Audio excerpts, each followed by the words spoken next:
نحمده ونصلي على رسوله الكريم اما بعد فاعوذ بالله من الشيطان الرجيم بسم الله الرحمن الرحيم رب اشرح لي صدري ويسر لي امري واحلل عقدة من لساني يفقهوا قولي۔ محرم اللہ کا مہینہ ہے، ہجری سال کا پہلا مہینہ، اور یہ حرمت والے مہینوں میں سے سب سے آخری مہینہ ہے، یعنی 3 جو پے در پے مہینے ہیں ان میں سے آخری مہینہ ہے۔ اور وہ پے در پے مہینے ذوالقعدہ، ذوالحجہ اور محرم ہیں، اور رجب الگ سے ہے۔ مہینوں کی گنتی کے بارے میں سورۃ التوبہ میں اللہ سبحانہ تعالیٰ ارشاد فرماتے ہیں، بے شک مہینوں کی گنتی اللہ کے نزدیک اللہ کی کتاب میں 12 مہینے ہیں۔ جس دن اس نے آسمان اور زمین کو پیدا کیا، یعنی اس دن سے اللہ نے 12 مہینے بنائے، ان میں سے 4 حرمت والے ہیں، اور ان مہینوں میں خاص طور پر اپنی جانوں پر ظلم نہ کرو، اس کا حکم دیا گیا۔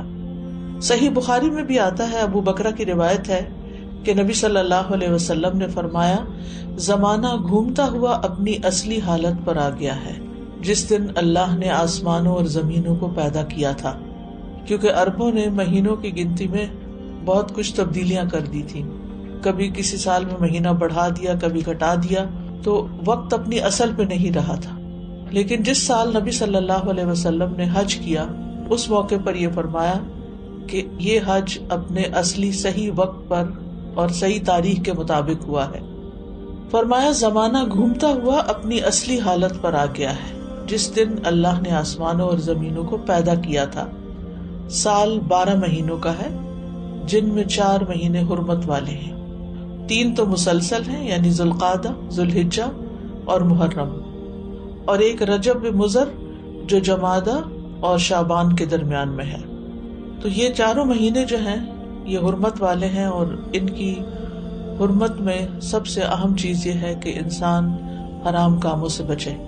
ویسے تو انسان کو پوری زندگی ہی غلط کاموں سے بچنا چاہیے، لیکن اللہ سبحانہ وتعالیٰ نے ہماری یاد دہانی کے لیے، ہمیں شوق دلانے کے لیے بعض مہینوں کو بعض پر فضیلت بخشی ہے، اور پھر ان میں خاص کام کرنے کو کہا ہے، جیسے رمضان میں روزے رکھنے کا حکم ہے، ذوالحجہ میں حج کرنے کا حکم ہے۔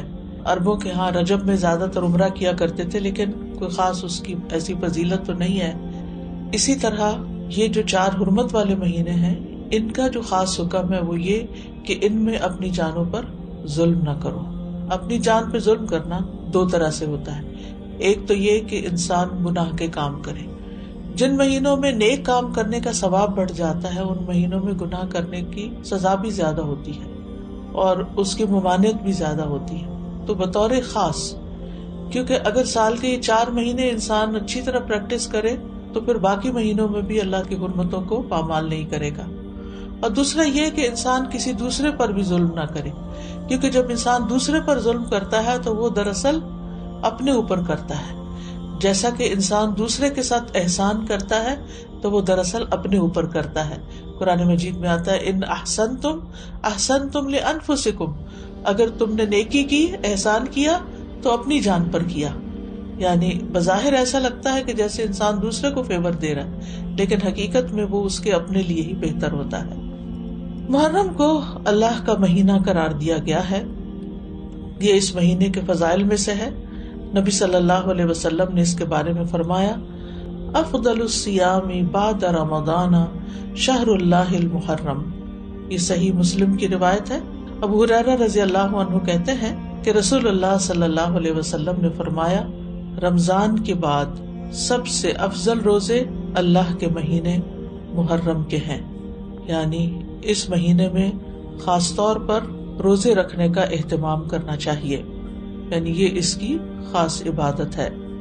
اس مہینے کو شہر اللہ المحرم کہہ کر شرف دیا گیا ہے، یعنی اللہ تعالیٰ نے اس کو اپنی طرف منسوب کیا کہ یہ اللہ کا مہینہ ہے۔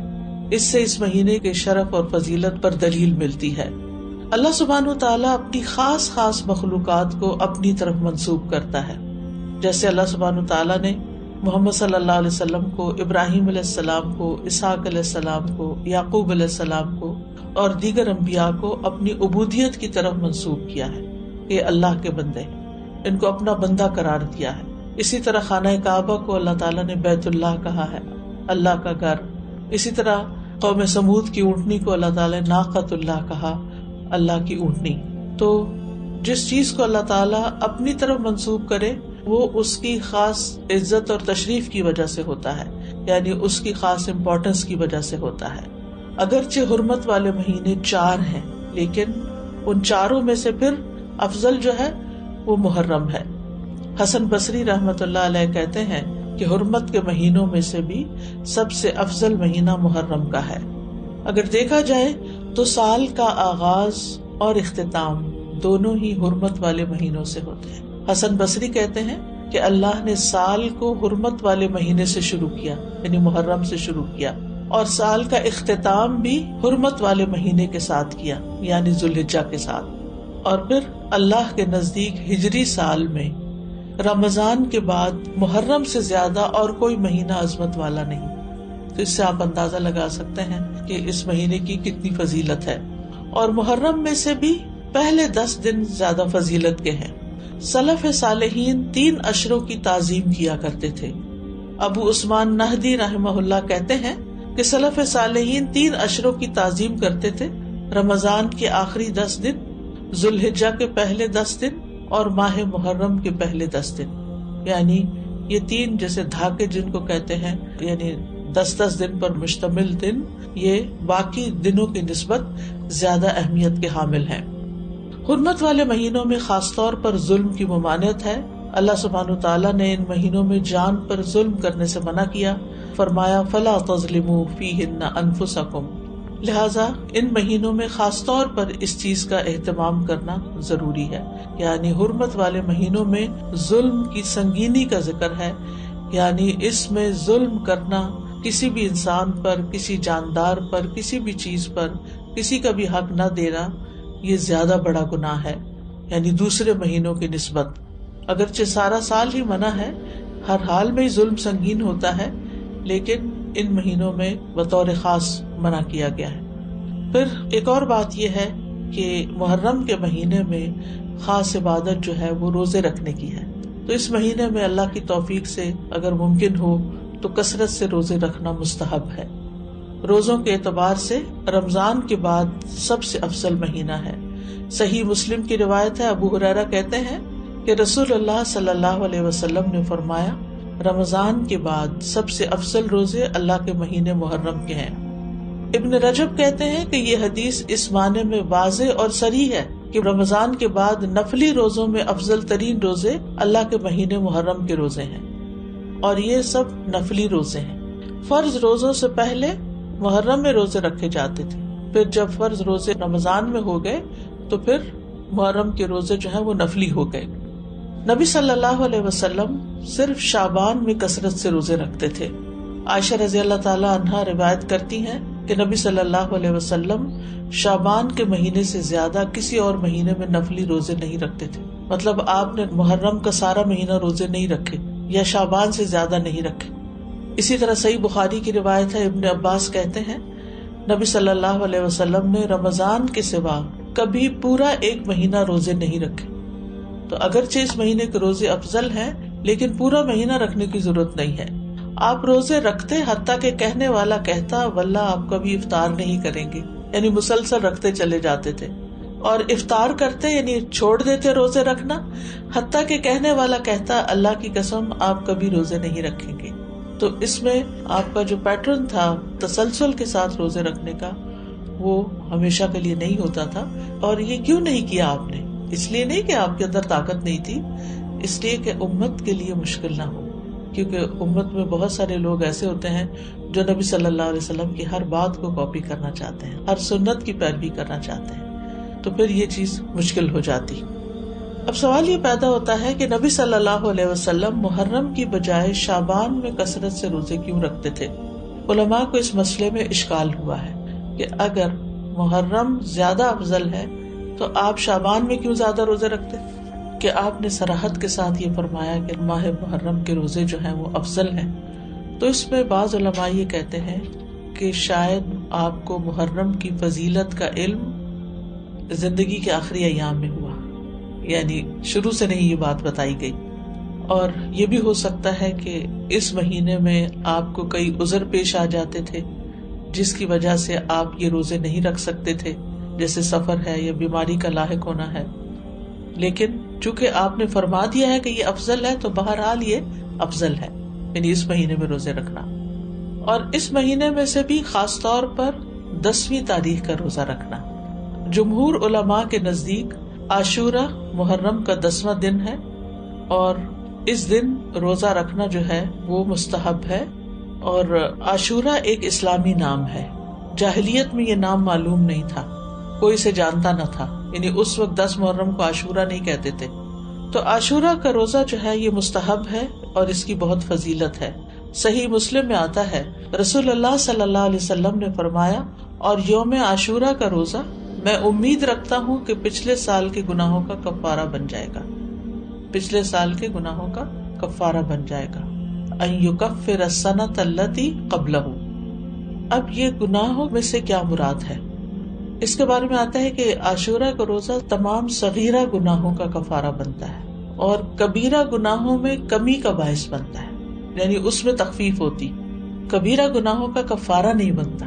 مثلا اگر کسی نے کسی کو قتل کر دیا، اللہ نہ کرے، یا اسی طرح کوئی شراب پیتا ہے، یا کوئی زنا کرتا ہے، یا کوئی اور اس طرح کے بڑے بڑے گناہوں کے کام کرتا ہے، اور وہ کہے کہ میں عاشورہ کا روزہ رکھ لوں گا اور میرا سب کچھ معاف ہو جائے گا، تو ایسا نہیں ہے. کبیرہ گناہوں پر حدود بھی ہیں، کبیرہ گناہوں پر بعض اوقات کفارہ بھی ہے، توبہ ہے، یعنی ان کا معاملہ الگ ہے. لیکن چھوٹے چھوٹے گناہ جو انسان سے ہو جاتے ہیں، کوتاہیاں ہو جاتی ہیں، غفلتیں ہو جاتی ہیں، تو ان کا کفارہ جو ہے وہ 10 محرم کے روزے سے ہوتا ہے، 1 سال کا. اور اگر کسی کے اعمال نامے میں صغیرہ گناہ نہ ہو، خوش قسمت ہو، تو پھر اس کے اعمال نامے میں اس روزے کے بدلے نیکیاں لکھ لی جاتی ہیں اور اس کے درجات بلند کر دیے جاتے ہیں. اور پھر اگر کسی کا کوئی ایک آدھ کبیرہ گناہ ہو، جیسے والدین کو ستانا ہے یا کوئی اور اس طرح کے کام ہے، یا غیبت کر لی کسی نے، کسی پہ الزام لگا دیا ناسمجھی میں، کچھ ہوتے ہیں جان بوجھ کے کرنا، کچھ ہوتے ہیں کہ ایسی منہ سے بات نکل جاتی، یعنی آپ کا ارادہ نہیں تھا کہ کسی کی آپ برائی کریں، لیکن کسی نے آپ کے سامنے کسی کی شکایت کی تو آپ نے بھی کوئی ساتھ جملہ بول دیا. کئی دفعہ ایسے ہوتا ہے نا کہ ہاں وہ تو ہے ہی ایسا، آپ نے تائید کر دی. تو اب بہرحال آپ نے کسی کی برائی تو کری تھی، تو ہو سکتا ہے کہ کسی کے اعمال نامے میں بہت زیادہ ایسی چیزیں نہ ہوں، خال خال کبھی کبھار کی ہوئی ہوں، تو پھر امید کی جا سکتی ہے کہ اس کے لیے ان گناہوں سے بھی کفارے کا باعث بنے گا. پھر اہل و عیال اور اپنے ماتحت لوگوں کو بھی اس دن روزہ رکھوانا چاہیے. یعنی انسان کو چاہیے کہ اپنے اہل و عیال اور جن لوگوں کی ذمہ داری اس پہ عائد ہوتی ہے ان کے بارے میں اس روزے کے حوالے سے خاص خیال رکھیں. سحری کے لیے ان کو جگائیں، ان کو سحری بنا کے دیں، ان کو روزہ رکھنے پر مدد کریں، تو ان کا بھی ثواب آپ کو مل جائے گا. ربیہ بنت معوذ رضی اللہ عنہما سے روایت ہے، وہ کہتی ہیں کہ نبی صلی اللہ علیہ وسلم نے عاشورہ کے دن صبح کے وقت انصار کی بستیوں میں یہ پیغام بھیجا کہ جس نے آج روزہ نہ رکھا ہو وہ باقی دن کچھ نہ کھائے، اور جس نے روزہ رکھا ہو وہ روزے سے رہے. یعنی جس نے تو صبح سے کچھ نہیں کھایا وہ اب کچھ نہ کھائے، اور جس نے اگر کچھ کھا بھی لیا باقی دن کا روزہ رکھ لے. یعنی اتنی تاکید ہے. ربیہ کہتی ہیں کہ اس حکم کے بعد ہم عاشورہ کا روزہ رکھتی تھیں اور اپنے بچوں کو بھی رکھواتی، نیز انہیں بہلانے کے لیے ہم روئی کے کھلونے بنا دیتی. جب ان میں سے کوئی کھانے کے لیے روتا تو ہم اسے وہ کھلونا دے دیتی، یہاں تک کہ افطار کا وقت آ جاتا. یعنی بہلا پسلا کے بچوں کو بھی روزہ رکھوا دیتی. تو اس سے اندازہ کریں کہ اس روزے کی کتنی اہمیت ہے. پھر اسی طرح اہل کتاب بھی یہ روزہ رکھا کرتے تھے، یعنی جو مدینہ میں یہودی تھے وہ بھی یہ روزہ رکھتے تھے. تو نبی صلی اللہ علیہ وسلم نے ان کی مخالفت کرتے ہوئے 10ویں کے ساتھ 9ویں کے روزے کو بھی مستحب قرار دیا. صحیح مسلم میں ہے، عبداللہ بن عباس کہتے ہیں کہ جب رسول اللہ صلی اللہ علیہ وسلم نے یوم عاشورہ کا روزہ رکھا اور اس دن روزہ رکھنے کا حکم دیا تو صحابہ نے عرض کی، اللہ کے رسول، یہی دن ہے جس کی یہود و نصارہ تعظیم کرتے ہیں، یعنی ان کے نزدیک بھی یہ دن بڑا امپورٹنٹ ہے. اس پر رسول اللہ صلی اللہ علیہ وسلم نے فرمایا، جب آئندہ سال ہوگا تو اگر اللہ نے چاہا ہم 9ویں دن کا بھی روزہ رکھیں گے. اس کے بعد آئندہ سال نہیں آیا کہ رسول اللہ صلی اللہ علیہ وسلم وفات پا گئے۔ دوسری روایت میں یہ الفاظ ہیں، عبداللہ بن عباس کہتے ہیں کہ رسول اللہ صلی اللہ علیہ وسلم نے فرمایا، اگر میں آئندہ سال تک زندہ رہا تو لازماً 9ویں کا روزہ رکھوں گا۔ ابو بکر کی روایت میں ہے، ابن عباس نے کہا آپ کی مراد عاشورہ کے دن سے تھی، یعنی 10ویں کی بجائے 9ویں کا رکھوں گا، یہ بھی مراد لی گئی، لیکن بہتر یہی ہے کہ وہ 10ویں، کیونکہ اس پر آپ کا قول ہے کہ وہ پورے سال کے گناہوں کا کفارہ ہے، اور اس کے ساتھ 9ویں کا روزہ رکھ لیا جائے تاکہ 2 دن ہو جائیں، اور جو 9 محرم کا روزہ نہ رکھ سکے تو وہ 10ویں کے ساتھ 11ویں کا روزہ رکھ لے۔ وآخر دعوانا ان الحمد للہ رب العالمین۔